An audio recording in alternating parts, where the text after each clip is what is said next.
Hello dear students. मेरा नाम अनिल कुमार श्रीवास्तव है। आज जिस विषय पर हम चर्चा करने जा रहे हैं वह डोनाल्ड ट्रंप से रिलेटेड है। डोनाल्ड ट्रंप रिपब्लिकन पार्टी के सदस्य हैं जो अभी कल अमेरिका के राष्ट्रपति चुने गए। परसों मतदान हुआ था। कल 267 वोट प्राप्त करके वो अमेरिका के राष्ट्रपति हो गए। वैसे 269 पाना जरूरी है। कहा जा रहा है फॉक्स जैसे फॉक्स न्यूज़, CNN, BBC इत्यादि, AFP इत्यादि सभी न्यूज़ एजेंसीज ने ये घोषणा कर दी डोनाल्ड ट्रंप अमेरिका के अगले राष्ट्रपति यानी 47वें राष्ट्रपति होंगे। तो आज हम लोग जो चर्चा करेंगे वो रिपब्लिकन और डेमोक्रेट के सिंबल यानी चुनाव चिन्ह पर चर्चा करेंगे। कुछ अन्य तथ्य पर भी चर्चा करेंगे।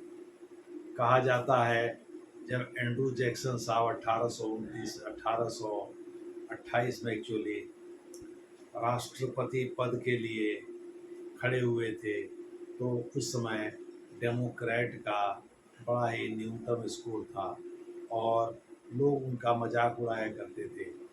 कहा करते थे डेमोक्रेट जो होते हैं वो गधे की तरह से होते हैं, उनके पास बुद्धि कम होती है, सोचने की क्षमता कम होती है।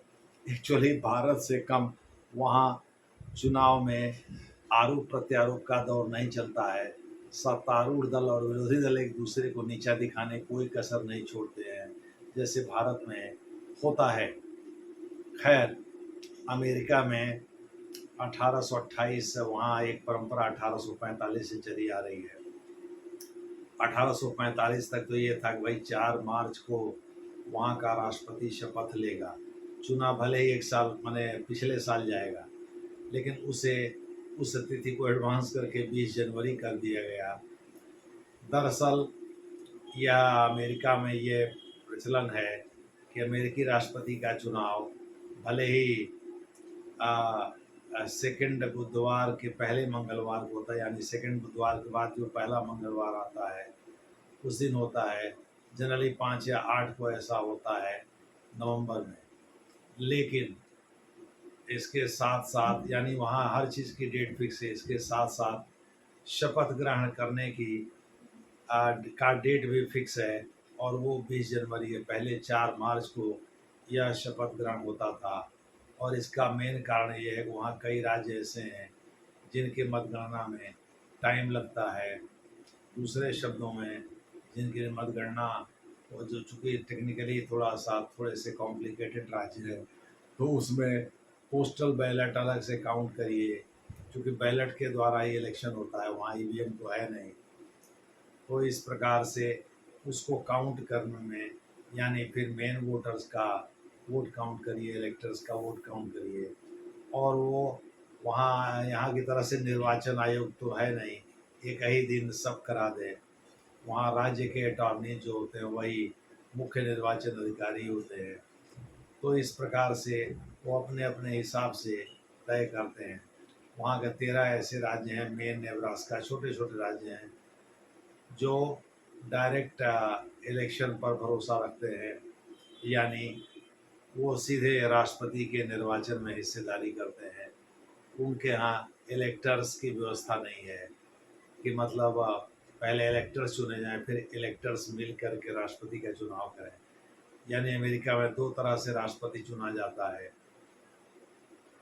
ज़्यादातर राज्यों ने तो वहाँ इलेक्टर्स की ही व्यवस्था को अपना रखा है, यानी इलेक्टोरल कॉलेज के मेम्बरान को इलेक्टर्स कहते हैं। पॉपुलर वोट इसीलिए आपको भले ज़्यादा मिले, यानी कुछ राज्य में आप बहुत ज़्यादा मार्जिन से आप जीत जाएं, लेकिन शेष राज्य में आप कम मार्जिन से जीत सकते हैं और या हार सकते हैं। तो अब जैसे हिलरी क्लिंटन को पॉपुलर वोट ज़्यादा मिले थे, लेकिन फिर भी वो डोनाल्ड ट्रंप से हार गई थी उस समय जब पहली बार डोनाल्ड ट्रंप अमेरिका के राष्ट्रपति 2016 में हुए थे। तो ये पूरा का पूरा गणित है। अब एंड्रू जैक्सन साहब के हम बारे में बता रहे थे। एंड्रू जैक्सन 1829 में 1829 एक्चुअली 1839 तक 10 साल तक या सॉरी 8 साल तक 1837 हो गया, 9 8 17, हाँ 1837 तक 8 साल तक अमेरिका के राष्ट्रपति रहे। 4 साल के लिए एक बार राष्ट्रपति चुना जाता, 4 साल का कार्यकाल होता है। तो एक बार वो चुने गए थे 1828 में, जो 1829 में उन्होंने शपथ लिया। फिर 1836 में चुने गए, सॉरी 1832 में, और 33 में उन्होंने शपथ लिया, और 37 तक वो रहे। हालांकि चुनाव में अगर वो राष्ट्रपति हार जाता है तो ऐसी दिशा उसके बाद वो लेम डक ही होता है। उस समय वैसे 22वां संविधान संशोधन जो 1951 में पारित हुआ, वह तो पारित हुआ नहीं था कि कोई भी राष्ट्रपति चाहे लगातार हो या बारी बारी से हो, वो 2 बार से अधिक अमेरिका का राष्ट्रपति नहीं हो सकता। यह तो 1951 में रेटिफाई किया गया, इसका अनुमोदन किया 3/4 अमेरिकी राज्यों ने। लेकिन एंड्रू जैक्सन हकीकत में चुनाव हार गए थे, और वो इस वजह से वो तिबारा अमेरिका के राष्ट्रपति नहीं हो पाए। खैर, फिर भी 2 बार तो राष्ट्रपति रहे ही अमेरिका के। तो कहा जाता उनके बारे में, रिपब्लिकन ने ये प्रचार शुरू कर दिया था, झूठा ही प्रचार था, कि वो गधे की तरह से कम बुद्धि वाले इंसान हैं, या डेमोक्रेट जो हैं वो गधे की तरह से सोचते हैं। इसे 1870 में नस्ट नाम का एक कार्टूनिस्ट था। वो एक्चुअली अब्राहम लिंकन का करीबी माना जाता। अब्राहम लिंकन यूनियन पार्टी से यूं तो चुने गए थे, लेकिन वो रिपब्लिकन पार्टी की ही एक शाखा थी, या रिपब्लिकन पार्टी से ही जुड़ा हुआ एक दल था। तो इस प्रकार से कहा जाता है कि अमेरिका में जो सिंबल की बात है, जिसमें डेमोक्रेट के लिए डंकी और रिपब्लिकन के लिए हाथी, हाथी ऑकवर्ड होता है, चलता है तो उसे पता नहीं कि कहाँ घुसना है, किसको ठोकना है, वो पेट से कहीं कोई लग जाता है, तो माने वो उस कम्बरसम होता है, ऑकवर्ड तरीके से चलता है। तो पता चला कि इसी तरह से डेमोक्रेट ने रिपब्लिकन को मजाक मजाक में ये कह दिया कि तुम्हारी सोच जो है हाथी की तरह से है, और हाथी इस प्रकार से रिपब्लिकन का सिंबल बन गया, तो डंकी सिंबल बन गया। एंड्रू जैक्सन पहले ऐसे शख्स थे जिनके समय में डंकी का प्रचार प्रसार हुआ, लेकिन 1870 के बाद से दोनों माने रिपब्लिकन भी और डेमोक्रेट भी दोनों अपने अपने सिंबल के आधार पर ही चुनाव लड़ने लगे। पहले सिंबल अलग अलग भी होते थे, और कुछ दल जैसे विग दल भी है, ग्रीन पार्टी आज भी है, वो भी पहले चुनाव लड़ा करते थे। लेकिन अमेरिकी राष्ट्रपति के चुनाव में ये बस पार्टियां हैं, इनका कोई वजूद नहीं है, इनको कोई पूछता नहीं है। वहाँ भी 2 मेन ही पार्टी हैं, एक डेमोक्रेट हैं और एक रिपब्लिकन है। तो इस वजह से ये तो रिपब्लिकन पार्टी के कैंडिडेट हैं डोनाल्ड ट्रंप साहब, और जो बाइडेन और कमला हैरिस डेमोक्रेट से रिलेटेड थी। वो लोग बराक ओबामा के चेला थे, और बराक ओबामा या पूरे डेमोक्रेट भले ही दिखाने के लिए इंडिया से दोस्ती का ढोल पीटते थे, लेकिन अंदर ही अंदर इंडिया को कमज़ोर करने की भी कोशिश करते थे। वामपंथी सोच के, ह्यूमन राइट्स, सिविल राइट्स आदि पर बोलने वाले लोग थे। अब जैसे अनुच्छेद 370 जब हटा था 2019 में, तो उस समय तो डोनाल्ड ट्रंप ही अमेरिका के राष्ट्रपति, तो कमला हैरिस ने इसका घोर विरोध किया था, और कश्मीर में ह्यूमन राइट्स वायलेशन का मुद्दा भी उठाया था। ये दूसरी बात है कि सरकारी पद संभालने के बाद वो खामोश हो गई, और जो बाइडेन भी खामोश हो गए। इसी प्रकार से कनाडा भी, जो उछल उछल करके हरदीप सिंह निज्जर की हत्या का ठीकरा भारत के मत्थे फोड़ रहा था, और कह रहा था भारतीय एजेंट इसमें इन्वॉल्व हैं, वह भी जो बाइडेन के चढ़ाने के आधार पर ही उछल रहा था। तो अब मुझे लगता है कि सिंबल अलॉटमेंट के बाद आप लोगों से ये भी चर्चा कर दी जाए। मान लीजिए खुदा न खास्ता डोनाल्ड ट्रंप का वोट उतना ही आता जितना कमला हैरिस का। ऐसे 2 ही अवसर हुए हैं अमेरिकी राष्ट्रपति चुनाव में, एक थॉमस जेफरसन साहब 1800 में, और एक 1824 में जॉन एडम के पुत्र जॉन क्विंसी एडम। ये पहला ऐसा अवसर था जब पिता और पुत्र दोनों अमेरिका के राष्ट्रपति हुए थे।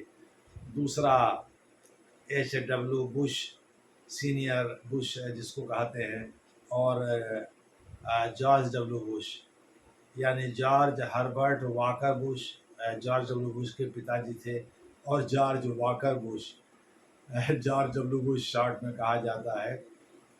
तो ये 2000 से 2008 तक अमेरिका के राष्ट्रपति रहे जॉर्ज डब्ल्यू बुश। उन्हीं के समय में 18 जुलाई 2005 को डॉक्टर मनमोहन सिंह ने सिविल न्यूक्लियर डील वाशिंगटन में किया था, जिसके बाद वामपंथी दलों ने मनमोहन सिंह की सरकार से अपना समर्थन वापस ले लिया था, और मुलायम सिंह यादव वगैरह ने समर्थन दिया था। खैर, हम लोग इसकी चर्चा तो कर नहीं रहे हैं, हम लोग इसकी चर्चा कर रहे हैं उसी टॉपिक पर फिर से आ जाते हैं। तो एक बार थॉमस जेफरसन के समय में ऐसा हुआ जब उनके और एडम्स के बीच वोट स्प्लिट हो गया बराबर बराबर, और ऐसे में चुनाव की जो प्रक्रिया होती है, राष्ट्रपति अगर बराबर बराबर वोट स्प्लिट हो जाएं तो दो लोग जो, मान लीजिए 3 लोग होते हैं, 4 लोग होते हैं, तो हालांकि अभी तक ऐसा हुआ नहीं अमेरिका के इतिहास में, 2 ही लोगों के बीच कांटे का मुकाबला रहता है, लेकिन मान लीजिए 3 हो जाए तो फर्स्ट 2 जो होते हैं उन्हीं को कंसीडर किया जाता है। तो अगर दोनों के बीच मान लीजिए वोट टाई हो जाए, ऐसी दशा में, या तीसरे चौथे भी हों, हालांकि तीसरे चौथे का चांस बहुत कम होता है, अभी तक तो हुआ ही नहीं, मान लीजिए अगर होते हैं तो डेमोक्रेट और रिपब्लिक पार्टी के ही कैंडिडेट को कंसीडर किया जाता है। वैसे इन्हीं दोनों पार्टियों का दबदबा भी रहता है। कारण ये है कि जो हाउस ऑफ रिप्रेजेंटेटिव में जो 50 राज्यों के प्रतिनिधि होते हैं, उनमें हर राज्य से एक प्रतिनिधि नियुक्त होता है, और वो इन्हीं दोनों पार्टियों के सदस्य का चुनाव करता है। किसी तीसरे को भी अगर 269, मान लीजिए 269 होगा ही नहीं, चूँकि 269 तो बराबर बराबर 538 का आधा आधा हो गया, तो 269 दो ही में बटेगा। लेकिन अगर मान लीजिए कि सपोज करिए, थोड़ा एक वाइल्ड इमेजिनेशन करिए, सपोज करिए दूसरे में किसी डेमोक्रेट या रिपब्लिक पार्टी का कैंडिडेट ना हो करके ग्रीन पीस या किसी और पार्टी का कैंडिडेट हो जाता है, तो ऐसी दशा में क्या होगा, तो जाहिर है 2 ही में कंसीडर किया जाएगा, चूँकि 2 ही में 538 हो जाएगा, उसके आगे जाने की ज़रूरत है ही नहीं। यानी 50% वालों को ही कंसीडर किया जाएगा, तो 100% तो इन्हीं दोनों में हो जाएगा, तो तीसरे की गुंजाइश कहाँ बचती है।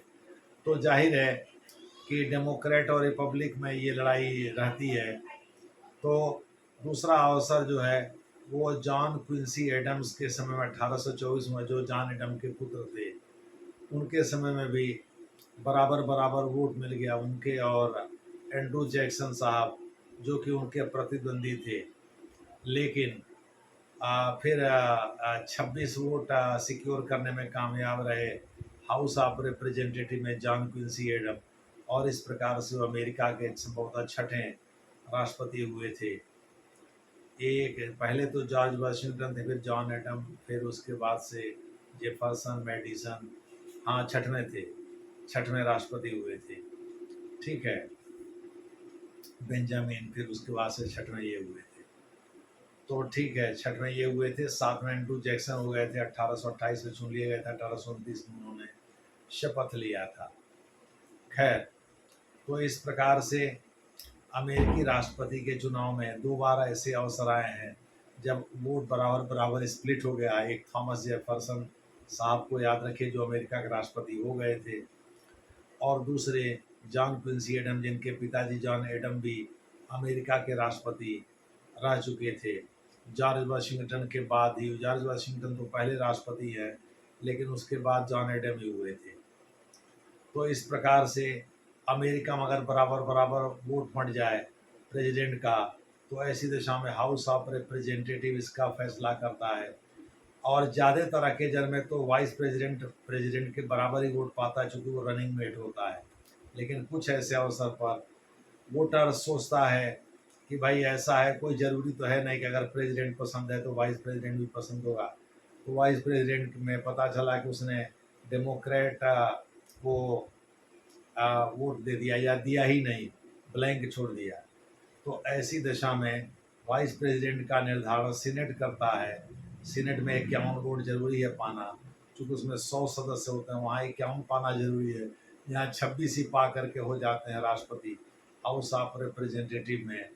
प्रत्येक राज्य से चाहे प्रतिनिधि, जैसे 54 प्रतिनिधि भेजता है कैलिफोर्निया, लेकिन उससे फर्क नहीं पड़ता।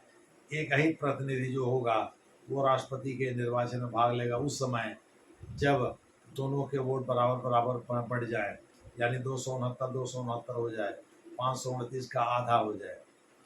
तो ऐसी दशा में फिर हाउस ऑफ रिप्रेजेंटेटिव यानी प्रतिनिधि सभा यानी निचले सदन, अमेरिकी कांग्रेस के निचले सदन में हर राज्य से एक प्रतिनिधि मतदान करता है और 26 सीट जिसके पक्ष में आ जाती है वह व्यक्ति अमेरिका का राष्ट्रपति हो जाता है। दुर्भाग्य से कमला हैरिस को ये मौका नहीं मिला, नहीं तो हाउस ऑफ रिप्रेजेंटेटिव में डेमोक्रेट बहुमत में है इस समय, और अगर ऐसा हुआ रहता तो कमला हैरिस पक्का अमेरिकी राष्ट्रपति बन जाती। खैर, डोनाल्ड ट्रंप ने जिस व्यक्ति को अपने उपराष्ट्रपति का पद का के लिए चुना था रनिंग मेट, उनकी पत्नी उषा भारतीय है, और कहा लोग ये इस बात को भूल गए थे, कमला हैरिस का ही बार बार नाम ले रहे थे कि वो तमिलनाडु की रहने वाली है, उनकी माता जी तमिलनाडु से थी। लेकिन जो भी उनके पिताजी तो अफ्रीका से थे, और मौका पड़ने पर वो अपने को भारतीय भी बताती थी, मौका पड़ने पर वो अपने को अफ्रीकी मूल की भी बताती थी, और मौका पड़ने पर वो अपने को अमेरिकी भी बताती थी। हार्वर्ड में, जो कि यहाँ के जेनू तरह से वामपंथियों का गढ़ है, पूरी तैयारी थी कमला हैरिस के भाषण की और कमला हैरिस के स्वागत की, लेकिन दुर्भाग्य से ये हो नहीं पाया था।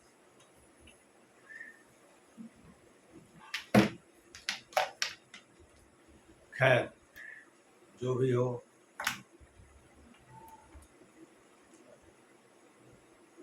हो, ये बात सही है कि कमला हैरिस चुनाव हार गई हैं, और डोनाल्ड ट्रंप साहब 277 उन्होंने कल ही प्राप्त कर लिया था। फॉक्स न्यूज़ ने ये पहले ही ब्रेक कर दिया था समाचार, या आज उसे AFP, BBC, CNN आदि चैनल ने उसे एंडोर्स कर दिया, ओके कर दिया है भाई, नहीं, डोनाल्ड ट्रंप साहब 269 से अधिक यानी 270 पाने वाला अमेरिका का राष्ट्रपति हो ही जाता है।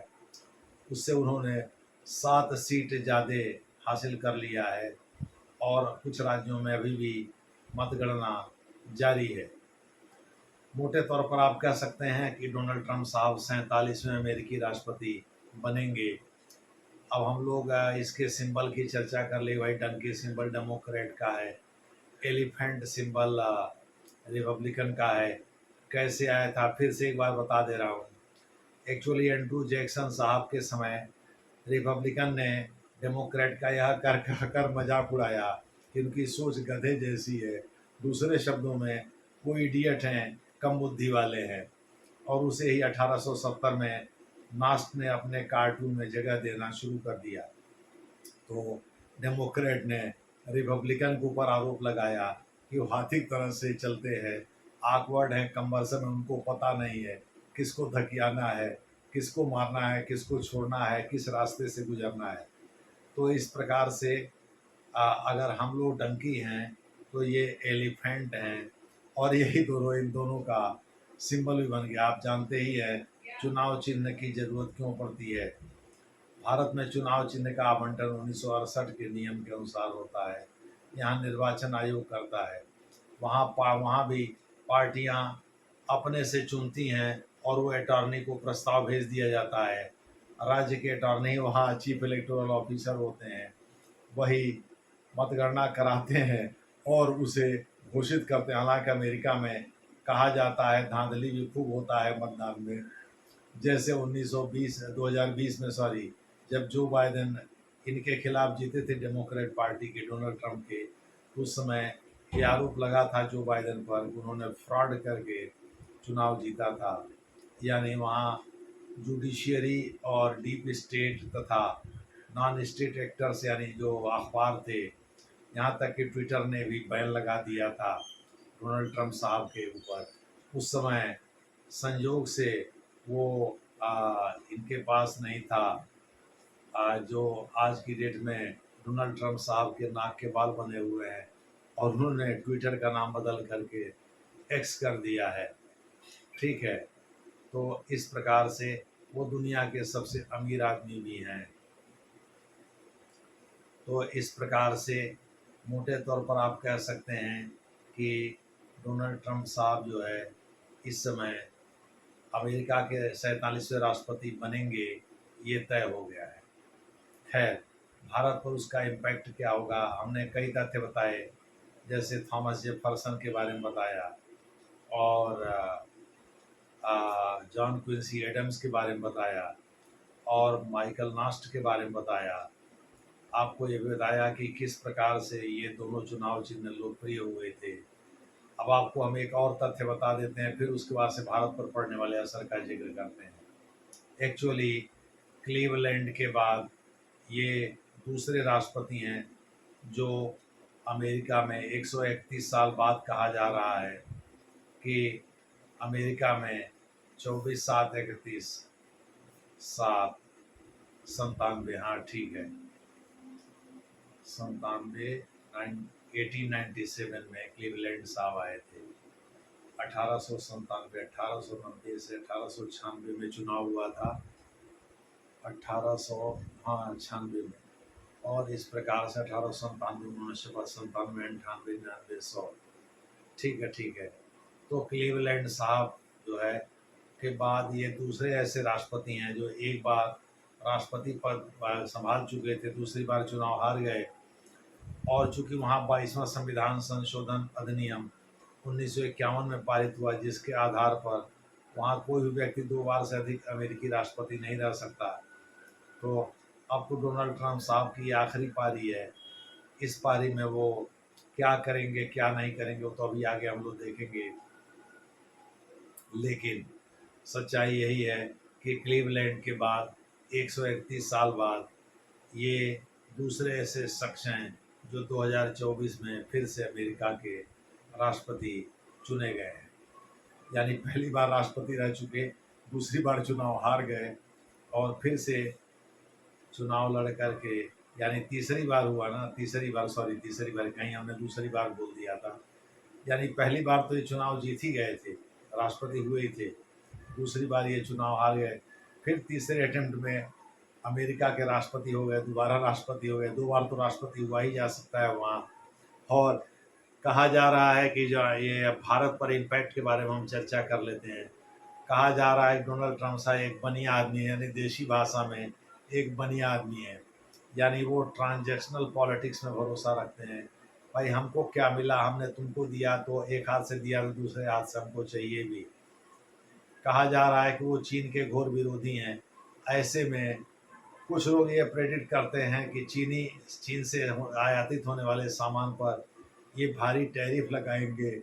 हो सकता है अमेरिका से, चूंकि भारत का व्यापार काफ़ी बड़ा है, अमेरिका इस समय भारत का नंबर 1 ट्रेडिंग पार्टनर है, तो हो सकता है अमेरिका में सामान महंगे हो जाएं और भारत जब उनको खरीदे तो उससे इन्फ्लेशनरी टेंडेंसी भारत में एक्सपीरियंस की जाए। अगर उन्होंने भारत को स्पेयर कर दिया, यानी भारत पर टैरिफ नहीं लगाया भारी भरकम, यानी प्रशुल्क से बचा दिया, तो भारत तो बचा रहेगा, लेकिन फिर भी चीन के सामान पर भी लगाया तो घरेलू सामान अमेरिका के महंगे हो जाएंगे उसी अनुपात में। और अगर मान लीजिए गैर चीन आइटम को भारत खरीदता है वहाँ से, अमेरिका से, तो वो भी महंगा ही होगा। जैसे डेविडसन हर्ले नाम की एक बाइक है, काफ़ी महंगी आती है, वो न्यूनतम दाम भी उसका 7-8 लाख होता है, माने बहुत महंगी बाइक है। वो बुलेट है, उसके सामने कुछ नहीं है। तो डेविडसन हर्ले को खरीदने के लिए डोनाल्ड ट्रंप पिछली बार भारत पर दबाव बना रहे थे और कह रहे थे इस पर टैरिफ में कटौती करो। तो मोदी साहब भी बनिया हैं गुजराती, और उन्होंने नहीं माना। हो सकता है इस बार डोनाल्ड ट्रंप थोड़े से बदले हुए होंगे और हो सकता है टैरिफ में भारत के लिए कुछ राहत दें, क्योंकि पिछले बार तो उन्होंने टैरिफ के मामले में भारत को एक ऐसे देश बताया था जो कर के मामले में थोड़ा सा सख्त है। दूसरे शब्दों में, जैसे हार्ड बार्गेनर डोनाल्ड ट्रंप वैसे ही हार्ड बार्गेनर मोदी हैं, क्योंकि वो अमेरिका फर्स्ट उनका नारा है, तो इनका भी इंडिया फर्स्ट नारा है। कहा जा रहा है दोनों एक दूसरे देश के नीतियों को प्रभावित करने की कोशिश करेंगे, लेकिन दोनों टफ निगोशिएटर हैं, इस वजह से ये संभव कम दिखता है। दूसरा, अगर यूक्रेन और रूस के बीच युद्ध हो जाए, रुक जाता है, डोनाल्ड ट्रंप साहब जो बाइडेन साहब थे, उन्होंने यूक्रेन को अस्त्र शस्त्र खूब सप्लाई किया, पैसा भी दिया। और दुनिया में चर्चा है कि वोलोदिमीर जेलेंस्की जो वहाँ एक मशखरे थे यूक्रेन में, और वहाँ के राष्ट्रपति चुन लिए गए, तो कहा जा रहा है बहुत भ्रष्ट आदमी है। तो अमेरिका से जो पैसा मिला उसका एक मोटा हिस्सा अपने गटक गए। खैर, जो भी हो, अगर डोनाल्ड ट्रंप जो कि एक बढ़िया आदमी है, उन्होंने एक्चुअली जो देखिए मैं नाम भूल रहा हूँ, उनका जो एलन मस्क साहब, जो वहाँ के टेस्ला के मालिक हैं, और ट्विटर भी अब उन्होंने खरीद लिया, एक्स नाम से अब ट्विटर आता है। वो डोनाल्ड ट्रंप के बड़े कट्टर समर्थक रहे हैं, और उन्होंने डोनाल्ड ट्रंप साहब को पूरा का पूरा समर्थन दिया था इस चुनाव में, बल्कि आप कह सकते हैं उनका प्रचार भी किया, क्योंकि अगर कमला हैरिस आ जाती तो संभव है कि एलन मस्क की जो कंपनी है उस पर कर चोरी का गंभीर आरोप लगता, वो जेल भी जा सकते थे, और एंटी ट्रस्ट डिपार्टमेंट के पास वो मामला जाता, और संभव है उसमें एलन मस्क पर भारी भरकम जुर्माना भी लगाया जाता, और जेल की सज़ा भी लंबी हो सकती थी, यानी उनका कारोबार एकदम चौपट हो जाता।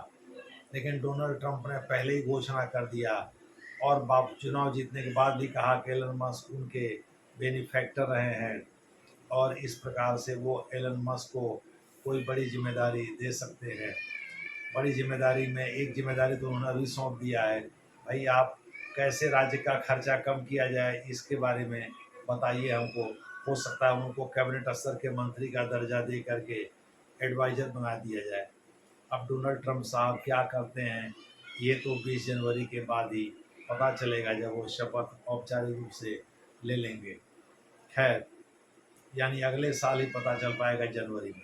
खैर, तो मोटे तौर पर आप कह सकते हैं कि दोनों बढ़िया लोग हैं, और दोनों लोग टफ निगोशिएटर भी हैं, अपने अपने देश हित के बारे में दोनों लोग सोचते हैं।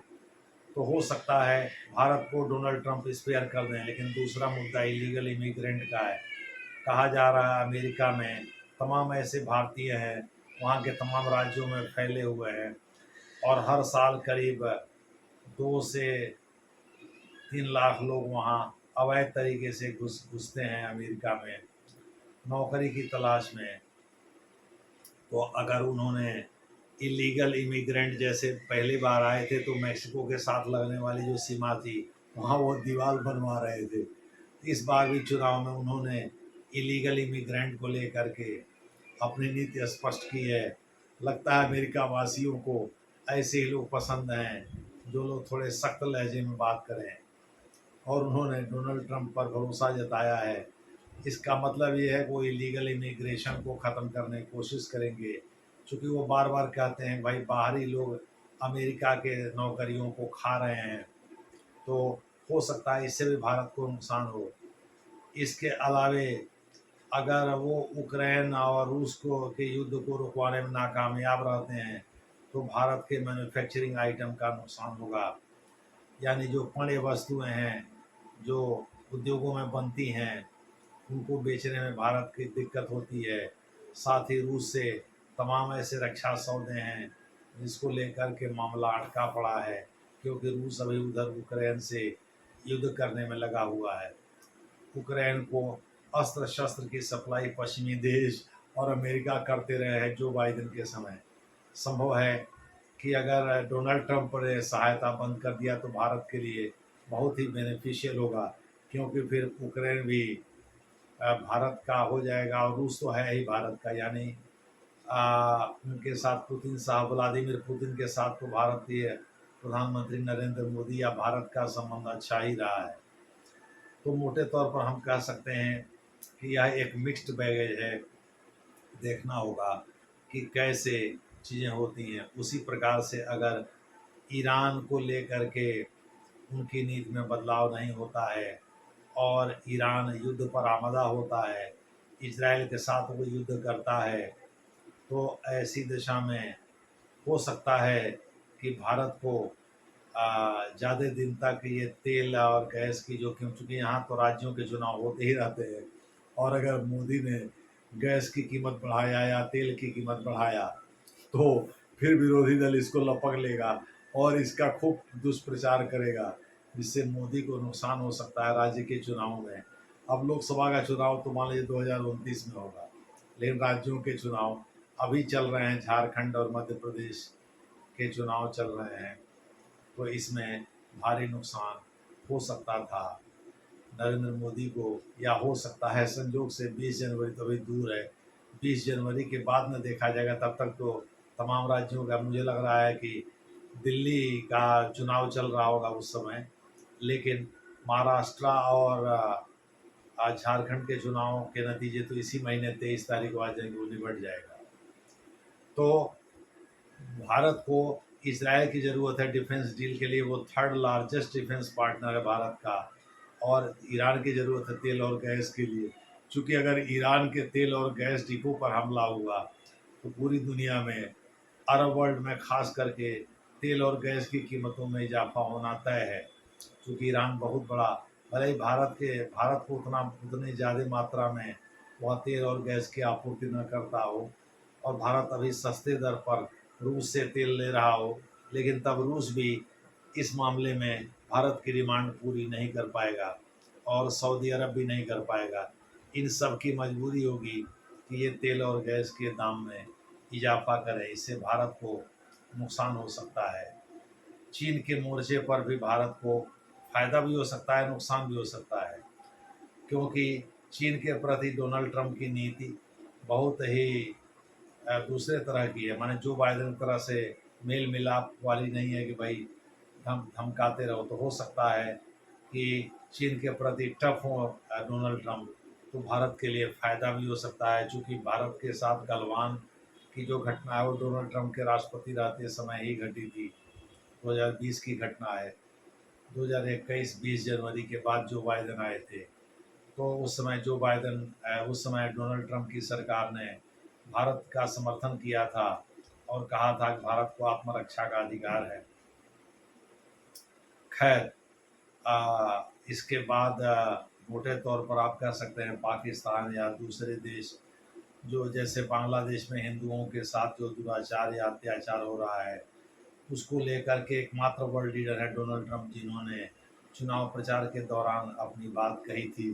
तो मुझे लग रहा मोहम्मद यूनूस जो इस समय गैर निर्वाचित प्रधानमंत्री हैं बांग्लादेश के, वो उनकी घी बंधी होगी, ठीक वैसे जैसे यूक्रेन के राष्ट्रपति वोलोदिमीर जेलेंस्की की घी बंधी हुई, कहीं डोनाल्ड ट्रंप जो फंडिंग है उसको न रोक दें।